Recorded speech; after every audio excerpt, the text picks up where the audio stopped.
Segundo Crônicas 29. Ezequias tinha 25 anos de idade quando começou a reinar e reinou 29 anos em Jerusalém. O nome de sua mãe era Abia, filha de Zacarias.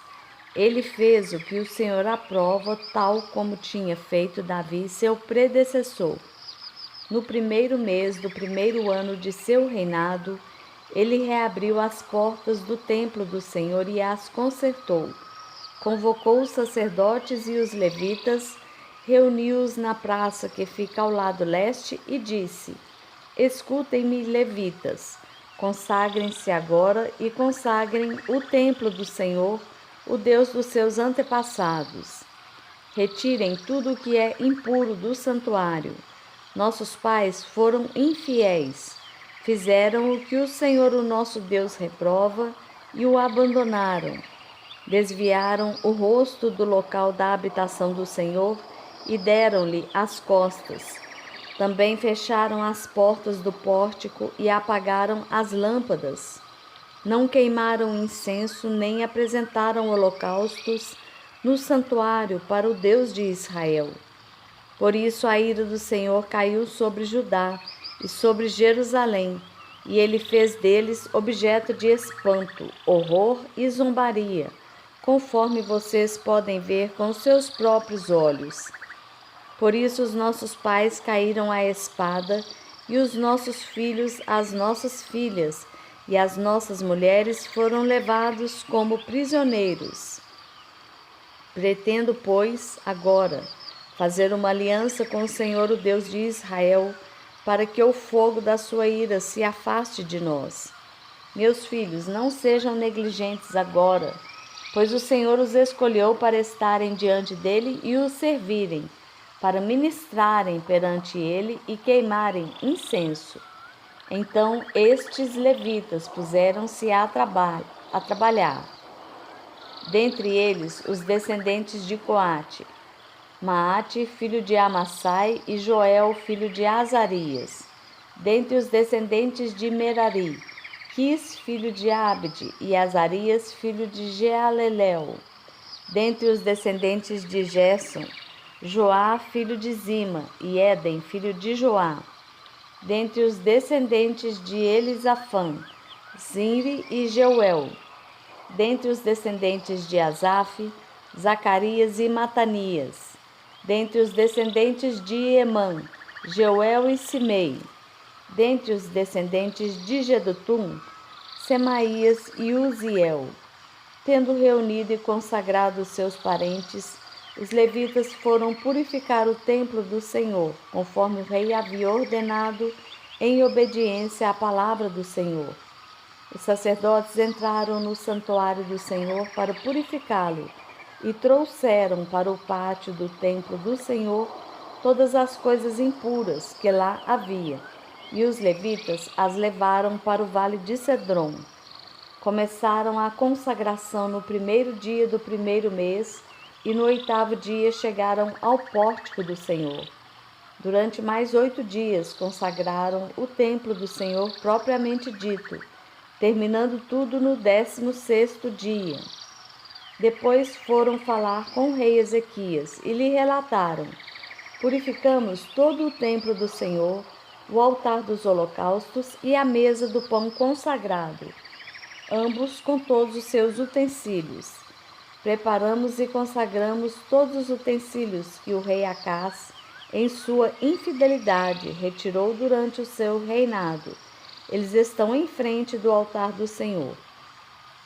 Cedo, na manhã seguinte, o rei Ezequias reuniu os líderes da cidade e juntos subiram ao templo do Senhor, levando 7 novilhos, 7 carneiros, 7 cordeiros e 7 bodes, como oferta pelo pecado em favor da realeza, do santuário e de Judá.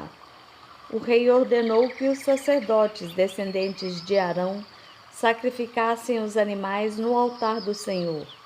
Então os sacerdotes abateram os novilhos e aspergiram o sangue sobre o altar. Em seguida fizeram o mesmo com os carneiros e com os cordeiros. Depois, os bodes para a oferta pelo pecado foram levados para diante do rei e da assembleia, que impuseram as mãos sobre eles. Os sacerdotes abateram os bodes e apresentaram o sangue sobre o altar como oferta pelo pecado, para fazer propiciação por todo o Israel, pois era em favor de todo o Israel que o rei havia ordenado o holocausto e a oferta pelo pecado. O rei posicionou os levitas no templo do Senhor com símbolos, liras e harpas, segundo a prescrição de Davi, de Gade, vidente do rei, e do profeta Natã. Isso foi ordenado pelo Senhor por meio de seus profetas. Assim os levitas ficaram em pé, preparados com os instrumentos de Davi, e os sacerdotes com as cornetas. Então Ezequias ordenou que sacrificassem o holocausto sobre o altar. Iniciado o sacrifício, começou também o canto em louvor ao Senhor, ao som das cornetas e dos instrumentos de Davi, rei de Israel. Toda a assembleia prostrou-se em adoração, enquanto os músicos cantavam e os corneteiros tocavam, até que terminou o holocausto. Então o rei e todos os presentes ajoelharam-se e adoraram. O rei Ezequias e seus oficiais ordenaram aos levitas que louvassem o Senhor com as palavras de Davi e do vidente Asaf. Eles o louvaram com alegria. Depois inclinaram suas cabeças e o adoraram. Disse então Ezequias: agora que vocês se dedicaram ao Senhor, tragam sacrifícios e ofertas de gratidão ao templo do Senhor. Assim a comunidade levou sacrifícios e ofertas de gratidão, e alguns espontaneamente levaram também holocaustos. Esses holocaustos que a Assembleia ofertou ao Senhor foram 70 bois, 100 carneiros e 200 cordeiros. Os animais consagrados como sacrifícios chegaram a 600 bois e 3.000 ovelhas e bodes. Como os sacerdotes eram muito poucos para tirar a pele de todos os holocaustos, os seus parentes, os levitas, os ajudaram até o fim da tarefa, e até que outros sacerdotes se consagrassem, pois os levitas demoraram menos que os sacerdotes para consagrar-se. Houve holocaustos em grande quantidade oferecidos com a gordura das ofertas de comunhão e com as ofertas derramadas que acompanhavam esses holocaustos. Assim foi restabelecido o culto no templo do Senhor. Ezequias e todo o povo regozijavam-se com o que Deus havia feito por seu povo, e tudo em tão pouco tempo.